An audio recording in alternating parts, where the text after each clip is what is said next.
Shalom, selamat bertemu kembali melalui YouTube Kongregasi OSF Sibolga. Kami sampaikan salam sukacita dan damai sejahtera dari Tuhan kita Yesus Kristus kepada semua yang aktif mendengarkan renungan ini. Semoga kita selalu mengalami sukacita, bahagia, dan damai sejahtera. Mari kita awali renungan ini dengan berdoa. Dalam nama Bapa dan Putra dan Roh Kudus. Amin.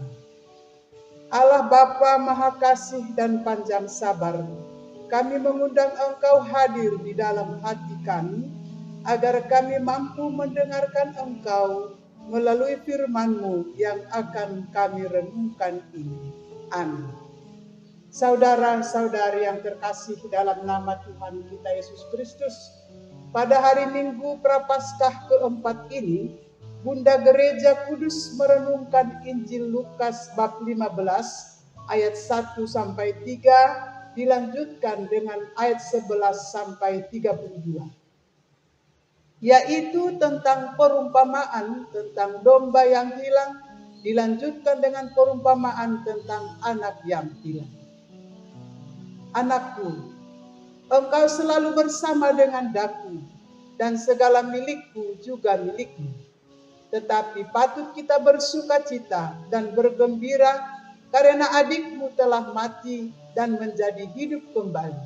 Ia telah hilang dan dapat kembali.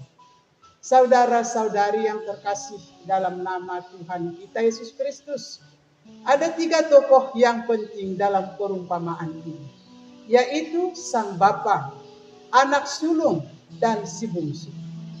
Anak bungsu dalam perumpamaan ini menjadi gambaran bagi kelompok orang-orang berdosa yang dapat dianggap anak yang hilang karena segala kesalahan yang dilakukannya, yaitu tindakannya salah. Minta warisan sebelum sang ayah meninggal menjadi tanda bahwa ia tidak mau lagi hidup bersama-sama dan dekat dengan sang ayah. Ia menjauhkan diri dari rumah bapaknya. Kisah Injil ini sebetulnya merupakan penutup dari serangkaian kisah. Tema pokok dalam seluruh Injil Lukas bab 15 yaitu berbicara tentang kasih mesra Allah terhadap pendosa. Kasih mesra itu diungkapkan dalam 3 tahapan kisah ini. Yang pertama, gembala yang mencari domba yang hilang. Domba itu harus dicari dan gembala sendiri harus menanggung resiko besar. Yang kedua, kisah wanita yang mencari dirham yang hilang. Ia membersihkan seluruh rumah untuk menemukan kekayaannya. Yang ketiga, akhirnya bapa yang ditinggalkan anak bungsu hanya bisa menunggu sampai anak itu sadar kembali. Bapa itu dengan penuh kepercayaan menantikan anaknya.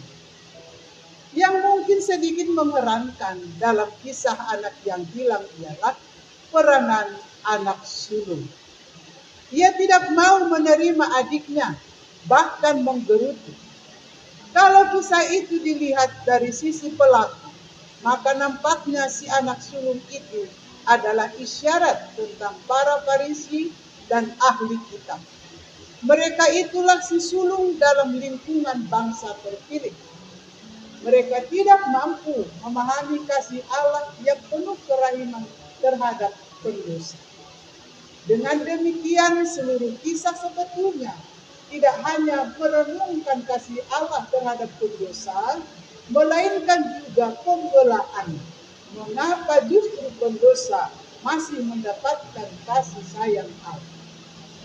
Saudara-saudari yang terkasih dalam nama Tuhan kita Yesus Kristus, Injil memberikan contoh bagaimana keselamatan Allah itu ditawarkan kepada manusia dan seharusnya ditanggapi. Bapa yang baik bisa disalahgunakan kebaikannya.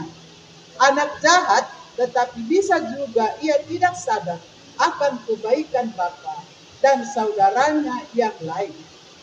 baru dalam penderitaan anak tersebut bisa sadar.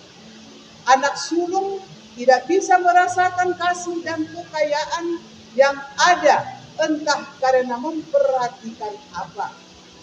Baik yang jahat maupun yang tidak peduli, akhirnya mendapatkan perhatian dari Bapa.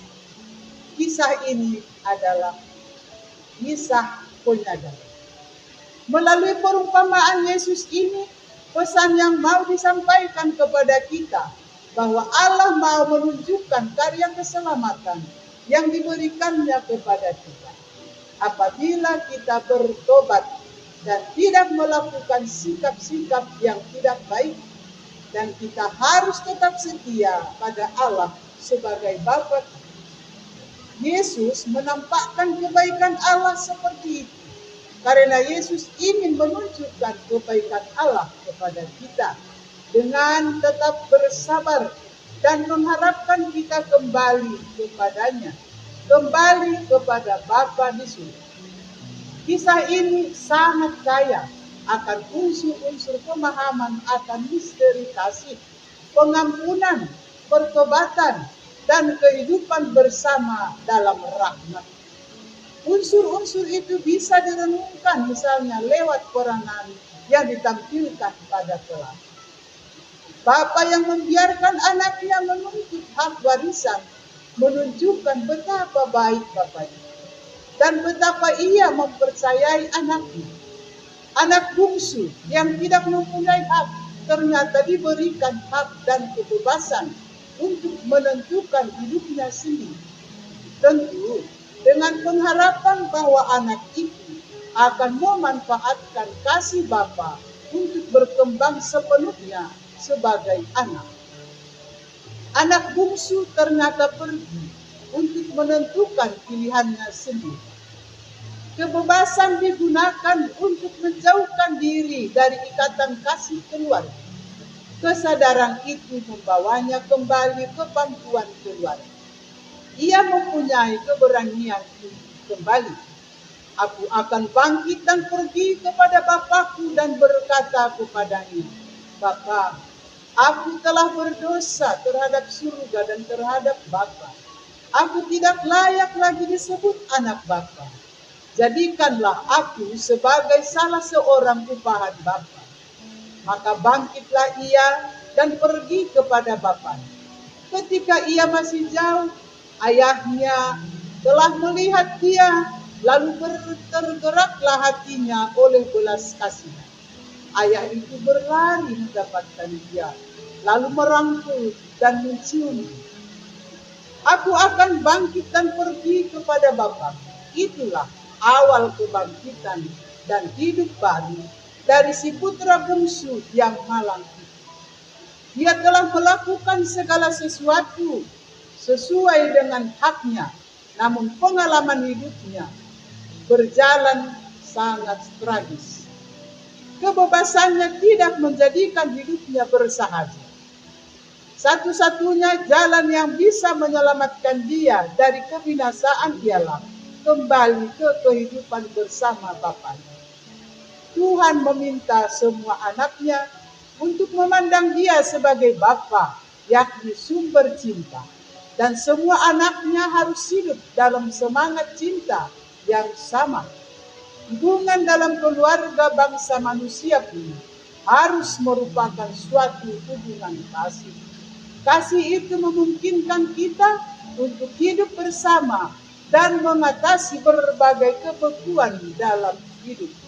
Seperti tatkala orang menuntut hak-haknya. Kasih pula yang memungkinkan kita menerima kemurahan hati Tuhan dalam pengampunan. Kita pun kadang bersikap seperti anak yang hilang itu, jauh dari Allah dan jauh dari jalan-jalan. Bacaan Injil hari ini mengingatkan kita untuk senantiasa kembali kepada Bapa yang siap menerima kita kemanapun kita datang kepadanya. Amin. Tuhan memberkati. Marilah berdoa. Allah yang Maha Rahim, aku menyesal atas segala dosaku. Sebab patut aku Engkau hukum. sebab aku telah menghina Engkau yang maha murah dan maha baik bagi. Aku benci atas segala dosaku dan berjanji dengan pertolongan rahmat-Mu hendak memperbaiki hidupku dan tidak akan berbuat dosa lagi. Allah, ampunilah aku orang berdosa ini. Amin. Dalam nama Bapa dan Putra dan Roh Kudus. Amin. Shalom.